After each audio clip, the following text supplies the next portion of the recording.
Welcome. Today, we're diving into a simple yet effective way to share someone's Instagram story directly from your PC.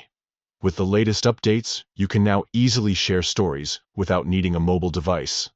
Let's get started. First, open Instagram on your preferred web browser. Just type in the URL and log into your account. Make sure you're using a browser that supports all the features of Instagram, like Chrome or Firefox. Next, navigate to the story you want to share. You can do this by clicking on the profile picture of the user whose story you wish to view. Once the story loads, you'll be able to see it in full screen.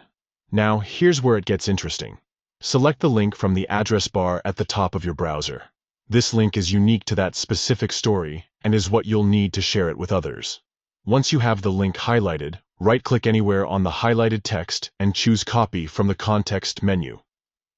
This action saves the link to your clipboard, making it ready for sharing. Finally, you can share the link wherever you want. Whether it's through email, a messaging app, or even another social media platform, just paste the link into your desired location. When someone clicks on that link, they will be directed straight to the Instagram story you shared. And there you have it. Sharing Instagram stories from your PC is not only straightforward, but also opens up new avenues for connecting with friends and followers. Enjoy sharing those stories and enhancing your social media interactions. Thank you for joining me today, and happy sharing.